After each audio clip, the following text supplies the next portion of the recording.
ছিল। আমরা যুবক ভাই যারা আছি, যারা ফেসবুক ব্যবহার করি, ভাই কারা করেন একটু হাত তোলেন তো ভাই। ফেসবুক আমরা ফেসবুক করি, তাই না ভাই? ভাই ফেসবুক কি আবিষ্কার করেছে বলেন তো ভাই? মার্ক জুকারবার্গ, তাই না? 2004 সালের 3রা মে এই ফেসবুককে লঞ্চ করা হয়। তো ভাই জানেন মার্ক জুকারবার্গ কেন তিনি ফেসবুক আবিষ্কার করলেন? কি কারণ? হঠাৎই করলেন? পেছনে কোনো কারণ ছিল না। প্রত্যেক মানুষ যদি কোনো কিছু করে একটা কারণ থাকে কি থাকে না? থাকে। হট করে ফেসবুক কেন খুললেন জানেন? মার্ক জুকারবার্গের উইকিপিডিয়াতে চলে যান, তার জীবনীতে লিখেছে, তার সাক্ষাৎকার একটা আছে, ইউটিউবে চলে যাবেন।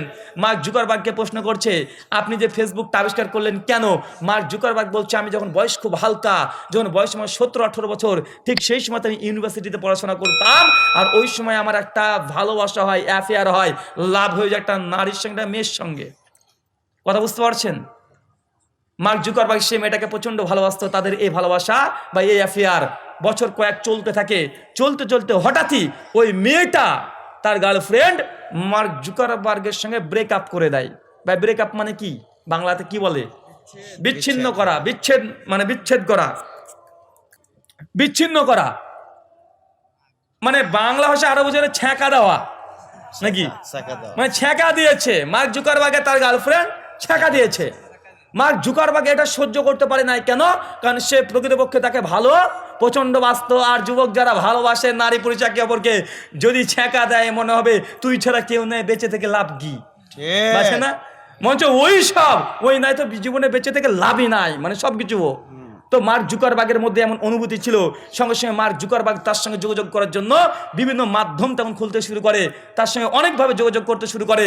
যোগাযোগ করতে পারে না, মার্ক জুকারবার্গ তাকে মেসেজ দেয় সোশ্যাল মিডিয়া থেকে। তখনকার সোশ্যাল মিডিয়া ইয়াহু, গুগল যা ছিল সব জায়গা থেকে মার্ক জুকারবার্গকে ব্লক মেরে দেয় সে মেয়েটা।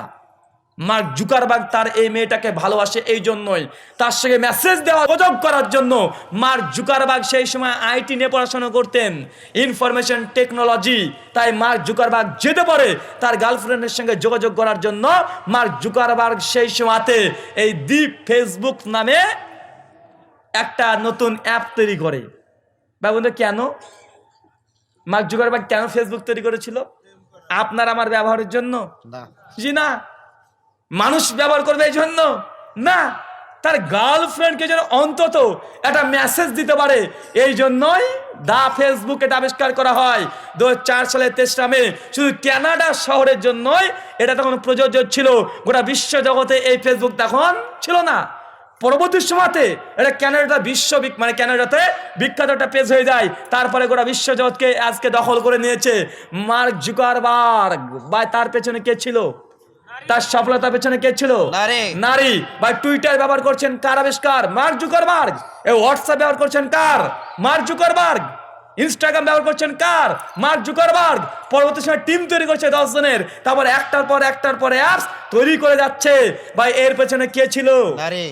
নারী। তাই আমি বলেছি যে কোনো পুরুষ যদি সফল হতে চায় অবশ্যই তার পেছনে নারীর একটা অনুপ্রেরণা লাগবেই। নিশ্চিত কোনো পুরুষ সফল হতে পারে না যতক্ষণ না পেছনে তার নারীর একটা হাত থাকে। আবার কোনো পুরুষকে যদি ধ্বংস করতে চান, একটা পুরুষ সফল পুরুষকে যদি ধ্বংস করতে চান, আপনাকে AK-47 লাগবে না, মিসাইল লাগবে না, পেছনে একটা নারী লাগিয়ে দেন, ও পুরুষ ধ্বংস হতে অনিবার্য। একটা পুরুষকে যখন সফল করতে পারে একটা নারী, একটা পুরুষ সফল পুরুষকে ধ্বংস করে একদম নিম্নে নামিয়ে দিতে পারে একজন নারী। তাই আমি বলি বিশেষ করে আমাদের মা বোনেদেরকে, মা বোন আপনারা আপনাদের এই চাহিদা, আপনাদের এই মনোভাবকে পরিবর্তন করে এই সমাজকে জঙ্গল নয় বাগান তৈরি করতে পারেন। এটা আপনারাই পারেন। আপনার কাছে অনুরোধ, বিশ্বনবী যেমনটা বলেছে, ইসলাম যে অধিকারে দিয়েছে এর চাইতে অধিকার আপনাকে কেউ দিতে পারে না। শুধুমাত্র আপনার যৌবন আর ব্যবসা করার জন্য, আপনার সৌন্দর্য নিয়ে ব্যবসা করার জন্য আপনাকে তারা ফাঁদে ফেলার চেষ্টা করছে। এই ফাঁদ দেখে 10 বছরের সুখের জন্য, 10 বছরের শুধু শান্তির জন্য সারা জীবনটাকে, পরিবারটাকে ধ্বংস করিয়েন না।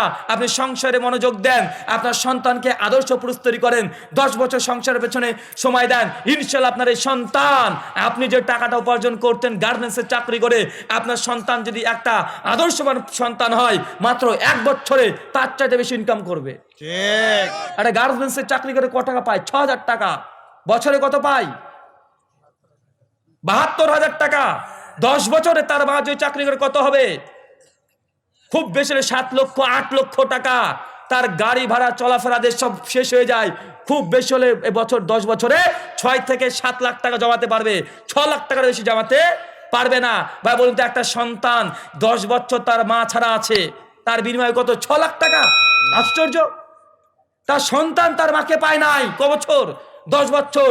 যে সময় তার সন্তানের তার মাকে জরুরত ছিল, তার মায়ের ভালোবাসা দরকার ছিল, তার মায়ের সময় দেওয়ার দরকার ছিল, কিন্তু 10 বছরের মূল্যে মাত্র 6 লাখ টাকা। কিন্তু ওই 10 বছর তার মা যদি প্রতিদিন তার সন্তানকে সময় দিত 8 ঘন্টা করে, যে সময়টা বাইরে দিত, ভাবুন তো এই সন্তান একটা আদর্শবান মানুষ তৈরি হতো কি হতো না?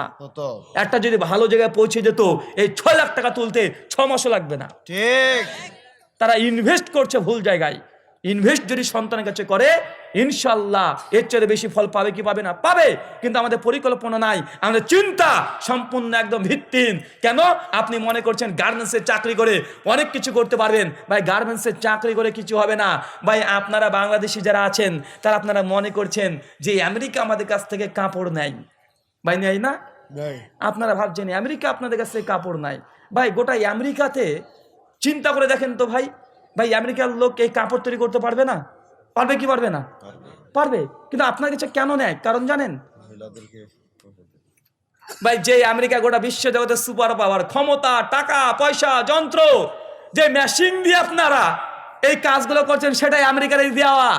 তারা নিজেরা এই কাপড় তৈরি করে না। কেন? কারণ তারা জানে 10-12 ঘন্টা ধরে একটা মাত্র 20 টাকা হলে কাপড় তৈরি করলে একটা রাষ্ট্র কখনো উন্নত হতে পারে না। তাই এই গরিব দেশ যেগুলো আছে, যারা একদম কিছু বোঝে না, এদিকে খাটা আর 20 টাকা দিয়ে তাতে ওরা খুশি হোক। ঠিক। তারা জানে এই গার্মেন্টসের চাকরি করে একটা দেশ, একটা রাষ্ট্র কোনো উন্নত হতে পারে না।